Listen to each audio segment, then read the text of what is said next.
Hello everyone, my name is Ari. So today I'll be presenting of the issues that sits right on the intersection on human psychology, media coverage, and also modern culture, which is media violence and societal impacts towards societies. From high-octane movies and graphic video games, sensational news report, and viral social media clips, depiction of violence are virtually everywhere. We are consuming violent content at a rate unprecedented in human history. But this raises a critical question. Is media violence harmless entertainment, and does it actively shape real-world human behavior? So in this presentation, we will explore how media violence is defined, its key physiological effects, real-world Malaysian case studies, relevant statistics, and also practical solution moving forward. Next, we're gonna jump into defining media violence and theoretical foundations. So to understand this topic, we must first define what media violence actually is. In mass media communication studies, media violence refers to visual, audio, deception of physical force, aggression, and harm intended to inflict injury of living beings.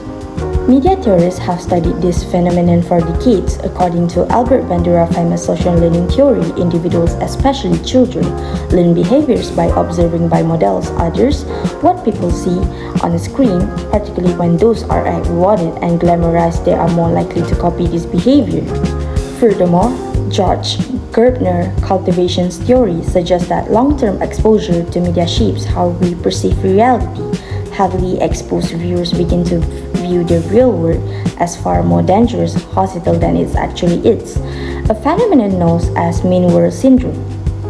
We're moving forward on three major physiological effects. Through extensive research, psychologists have categorized the effect of media violence into three primary effects.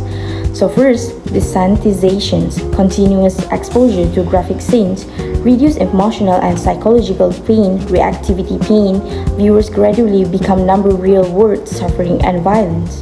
Second, imitation and priming. Viewers, particularly young, impressionable audience, absorb aggressive problem-solving technique and reproduce them in real-world situations such as school, bullying, or street conflict. So the next one is Malaysian context and regulatory challenge. So let's examine this within our local context here in Malaysia. In our local media landscape, local films and television show deception, gangsterism, street fighting, and criminal subculture have often sparked public debate regarding their influence on youth culture. To manage this, regulatory bodies like Film Censorship Board, Lembaga Penapis Film (LPF), enforce classification systems such as P13 and 18 ratings to protect vulnerable audience.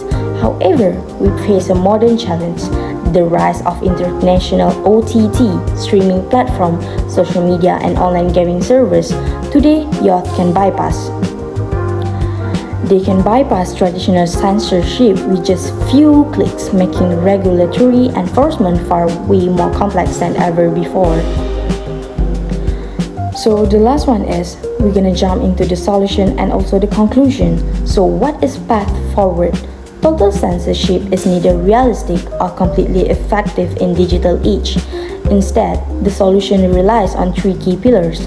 Promoting media literacy, we must teach audience to critically analyze media, distinguish between fantasy and also reality, and recognize how media content influence emotions. Parental guidance and technological tools, parents and guardians should utilize parental locks, monitor screen time, and engage in open discussion with children about the content they consume. Also about the ethical media production, content creators and media organization must strike a balance between creative expression, social responsibility, avoiding unnecessary glorification of violent acts. It has a direct implication for our offline society. By fostering critical media literacy and responsible consumptions, can enjoy modern entertainment without compromising human empathy and social harmony. So that's all for my news. Thank you. I'm Ari, the reporter for this news.